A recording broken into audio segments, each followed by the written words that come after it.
When two of Hollywood's most outspoken truth-tellers, Terrence Howard and Katt Williams, speak up, the entire industry listens. These aren't men known for gossip or wild rumors. They're insiders, veterans who've seen what happens behind closed doors. And this time, what they're exposing shakes the very foundation of fame itself. Their message isn't about one person, but an entire system, a machine built on power, control, and silence. It's a system that raises young black talent to stardom, then destroys them the moment they refuse to play along. At the heart of their revelations lies the tragic story of Bryshere Gray. Him out so he'll feel too embarrassed to file his lawsuit against Diddy for what Will and Diddy did to him. When two of Hollywood's breakout star of Empire, his meteoric rise and sudden downfall expose how deep the darkness in Hollywood truly runs. Katt Williams has long warned people that the entertainment industry is not what it seems. For years, he's been labeled eccentric, paranoid, even unstable. But when you look past the laughter in the headlines, his words carry a chilling weight. In business, he once said, nothing is coincidental. The only one losing money is the artist. According to Williams, celebrity breakdowns, mysterious deaths, and sudden career collapses are rarely random. They're strategic. Someone, somewhere always profits. His theory might sound outrageous, until you realize that Terrence Howard, one of Hollywood's most respected actors, has started saying the same thing. When Howard and Williams begin to echo each other, it's no longer a conspiracy. It's a confession. Terrence Howard has spent more than 3 decades in Hollywood. existed. Rappers, they're all so tough until you hear their real name. Yeah, or until you see them at a puffy party. Then they're not tough no more. I'm surprised that the rap game is still alive because the masculinity that the rappers are supposed to portray. That right there. He's seen the highs, the lows, and everything in between. He recalls times when producers approached him with offers that had nothing to do with acting. They were tests, not of his skill, but of his submission. He wanted to see how far he was willing to go to be accepted. Each time he refused, another opportunity vanished. Doors closed, phone calls stopped, and roles went to someone else. Howard says he has lost millions because he refused to compromise his integrity. He wouldn't play degrading roles or accept propositions that violated his sense of self. His refusal to bend may have cost him a smoother career, but it allowed him to keep his dignity. Always be the man in the room, he once said. A real man doesn't take what a boy will accept. Howard's story fits a pattern that has repeated throughout entertainment history. What I'm saying is, in business, nothing is coincidental, or you will be hearing who's losing money. In all of these situations, it's only the artist that's losing. Somebody makes big money. When these rappers get killed, not incidental. Somebody made $100 million and now don't have to talk to that artist or none of their crew, don't have to validate none of their contracts. Now only got to deal with the mama, only got to see her once a year, and it's over. And the money goes up and up and up. So they killed this $20 million guy, but they reaped $60 million in benefits. Wow. And they had some people from your city do it. Wow. I'm saying there's the good side and the bad side of these businesses. Katt Williams. Talented artists rise fast, but when they start asking questions or stepping outside the mold, they disappear. He points to examples like rapper P.D. Pablo, who dominated the early 2000s with hits like Raise Up. Pablo was everywhere.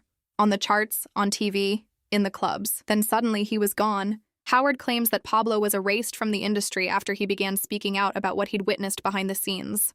The reason, Howard says, wasn't bad business or fading popularity. It was punishment for truth-telling. Hollywood, he insists, doesn't destroy people randomly. A number of producers coming to make the approach, and you threaten to punch them in the mouth, or threaten to knock their head off for talking to you or looking at you like you're a woman. You know, when you approach a real man about his masculinity, you're going to get a real reaction back. It's a difference when a guy walks in a room and when a man walks into a room. And a man don't take the same things that a guy will accept. So always be the man in the room. And that's always been my whole thing, and have lost businesses because I don't bend over in that way. I don't compromise. I don't play gay roles. I don't kiss a man. I don't do that because the man card means everything. It destroys people deliberately, strategically, and profitably. This brings us to one of the most disturbing ideas Howard has shared, something he calls breaking the buck. The phrase comes from a cruel practice in slavery, where strong men were publicly broken to ensure obedience. Howard says the same psychological tactic is alive and well today in Hollywood. The industry finds young men with charisma, confidence, and independence, the kind of men who could become leaders, and then systematically strips them of those qualities. It's not about sexuality or preference. It's about domination and control. They test their limits, push their boundaries, and condition them to submit in exchange for fame. By the time they realize what's happening, it's too late. Their confidence is gone, their values eroded, and their careers depend entirely on the same people who broke them. Bryshere Gray was one of those young men. With Empire, he became a household name almost overnight. His portrayal of Hakeem Lyon was electric, raw, emotional, and authentic. To the public, Gray looked unstoppable, a shining example of what hard work and talent could achieve. But behind the scenes, his story was far more complicated. According to multiple insiders, Gray caught the attention of Will Smith and Sean "Diddy" Combs, two of the most powerful men in entertainment. They offered mentorship, guidance, and access, the kind of help every young star dreams of. At first, it seemed like a blessing. Will Smith was a Philadelphia icon, a man who'd risen from the same streets as Gray. Diddy was a legend in music and business. To a young actor, their attention felt like validation. But soon, that mentorship started to look more like manipulation. Singer Jaguar Wright, a fellow Philadelphian and outspoken industry critic. Okay, yeah, you can have a deal. Perform on me, and you get your deal. That was what I heard while I was on Empire about some of the people in the business. And Petey Pablo, you remember Petey Pablo? I know who that is. Petey Pablo, talented writer, singer.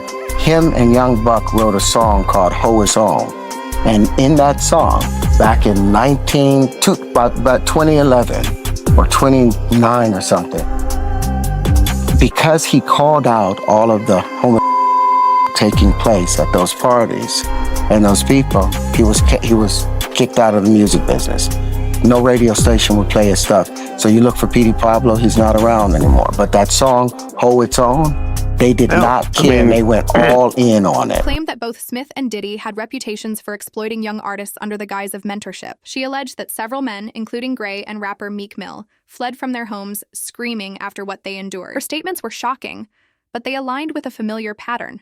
Powerful figures luring young men with promises of success, then using those promises to control them. In old interviews, Gray's discomfort is visible. When Will Smith sits beside him, smiling and praising him as a protege, Gray's body language tells a different story. His eyes shift, his shoulders tense, his smile fades quickly. It's not admiration, it's unease. Eventually, Gray tried to distance himself from his mentors.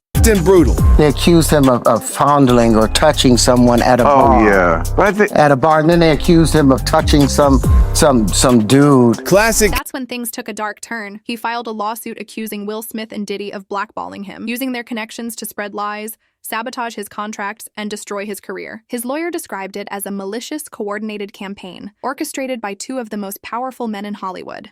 The lawsuit even alleged that they had engineered his downfall to silence him. Smith and Diddy's representatives dismissed the claims as delusional, pointing to Gray's erratic behavior as proof of instability. But for those who knew the industry's history, the timing felt too perfect to ignore. In 2020, Gray's life imploded. Police in Goodyear, Arizona responded to a domestic violence call. According to reports, his wife told officers that Gray attacked her for hours, choking and threatening her before she managed to escape. When police arrived, Gray barricaded himself inside his home, claiming he was being set up. The standoff lasted 9 hours before he finally surrendered. Media outlets plastered his mugshot across the internet, painting him as another celebrity meltdown. But if you listen closely to his interviews and police interactions, you hear confusion, fear, and paranoia, the voice of someone who no longer trusts reality. For anyone who's lived through betrayal, manipulation, and trauma, that kind of paranoia isn't madness and it's survival. Gray's mind had been fractured by years of exploitation. He was no longer the confident young man from Empire. What is it with all the man-on-man action that I'm learning about? I mean, like with the puffy parties, like the last thing I ever thought that went on there was gay stuff. Not that gay stuff was wrong, it's wonderful. I just did not think that's what Puffy was doing. Yeah, well, I didn't think it either. And even when my assistant said that stuff, I still was like joking it off. And it wasn't until later on that I heard other things from people that worked from him. You know, you remember that back in the times of slavery, they had a thing called breaking the buck. That people in the industry are still making young rappers who have fought the worst of circumstances, being disenfranchised, being discounted, and then they finally like, I'm gonna put it into the music. I'm gonna do it in the music. I'm gonna, and get myself together. And they go and see someone, and they tell them, okay, yeah, you can have a deal. Perform on me. and you get your deal. He was the broken product of a machine designed to consume and discard him. Once he was convicted, Hollywood washed its hands of him. There were no calls, no offers, no support. The same system that had once celebrated him now acted as if he never existed. After serving his sentence, Gray tried to make a comeback. In an interview, he appeared calm and upbeat. "Don't believe everything on the internet," he said with a smile. "I'm free, I'm blessed, and I'm working on music." But the doors were closed. The industry had already moved on. It wasn't neglect, it was calculated abandonment. A man branded unstable can't expose his abusers, discredit the victim, and the truth dies quietly. Bryshere Gray's story isn't an isolated case. It's part of a larger, repeating pattern. The machine finds promising young stars, lures them in with opportunity, and conditions them into silence. Those who resist are publicly destroyed. Those who comply are rewarded until they become replaceable. It's a cycle of creation and consumption that feeds on ambition and ends in tragedy. Terrence Howard and Katt Williams aren't conspiracy theorists. They're survivors. They've both paid the price for speaking the truth. Their warnings aren't born from bitterness. They're born from experience. Every time one of them speaks, the industry laughs, labeling them unstable or angry. But their words keep aligning with what we see again and again. Talented people chewed up and spit out by the very system that promised to make them shine. Bryshere Gray's downfall is more than a cautionary tale. It's a mirror reflecting the entertainment industry's deepest rot. It shows how easily power can turn mentorship into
manipulation, how quickly a rising star can become a liability, and how silence is the ultimate form of control. He believed his talent would protect him, that hard work would earn him respect. Instead, he learned that integrity is treated as rebellion, and rebellion is punished. In the end, this isn't just the story of one man's fall from grace. It's the story of a machine that devours authenticity and feeds on silence, a system that raises young black men to the spotlight only to strip them of their power the moment they stop obeying.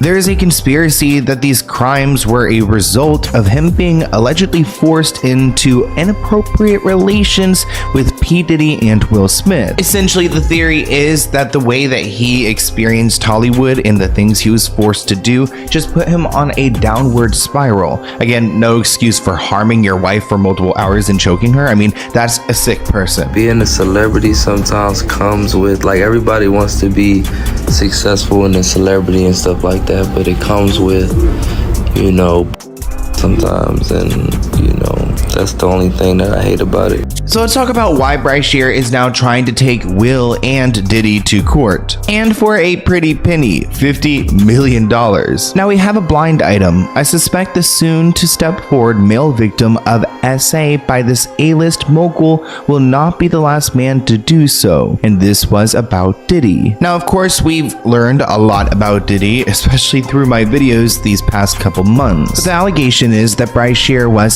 SA'd by Diddy and Will Smith. The allegations claim that Will Smith and Diddy forced him into freak-off sessions, similar to the ones with Cassie, with both men against his will. Early on in Terrence Howard and Katt Williams have exposed the pattern, but the question remains. thing. They're both they do weird things in their house, and young men have left their house screaming to get away from them in their mentorship.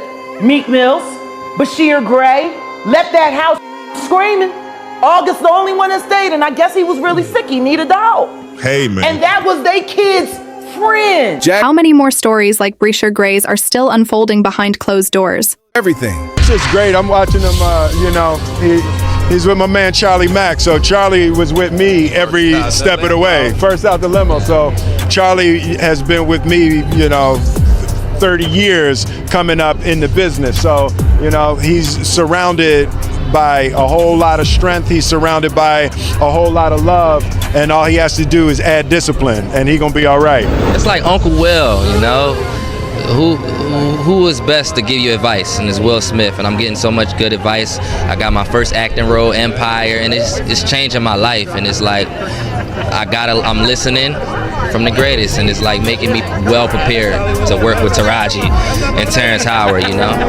Until that question is answered, the Hollywood machine will keep running. Industry connections. They're both they do weird things in their house, and young men have left their house screaming to get away from them in their mentorship. Meek Mills, Bryshere Gray, left that house screaming. August the only one that stayed, and I guess he was really sick. He needed a dog. There it is. She knew she knew what Will did to him. But because of Charlie, see? And Charlie had promised her all kinds of things. And all she had to do was pretend to be a broken down single mom who worked her way up through the ghetto and raised a superstar for television, when the truth is she wasn't nothing but a drug dealer's whore. That's all she ever was. She went from drug dealer to drug dealer, and then she snitched on whoever she needed to snitch on until she could get to the bigger bag, until she got with Larry Lair, my friend who raised Bryshere in $1 million home. Your whole book is lies, Andy. And I hope anybody that bought it asks for a refund and demands it comes out of your pocket every time they see your son's gay. You and Charlie Mack.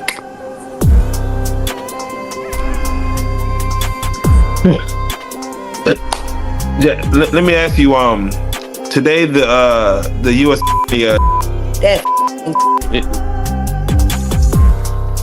we gonna pray for Mr. Gray, man. If he needs prayer, I don't even know what's going on. They're trying to sleep him out so he'll feel too embarrassed to file his lawsuit against Diddy for what Will and Diddy did to him. With Jaden and Justin present, that tape exists.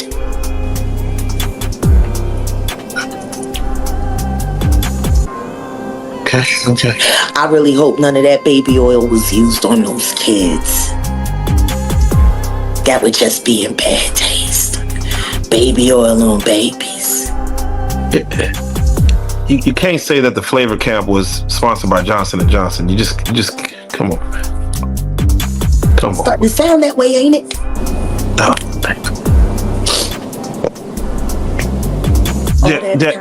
all that talent, and they and she let Charlie tune that boy up on coke, knowing that he was bipolar and had ADHD. What kind of mother would do that to her son? Turn him into a so you could pretend to be something more than what you are, which is nothing more than a Philly whore. You're a whore. You're a bigger whore than they're making your son out to be, that's for sure. Polished on the outside, rotten to the core.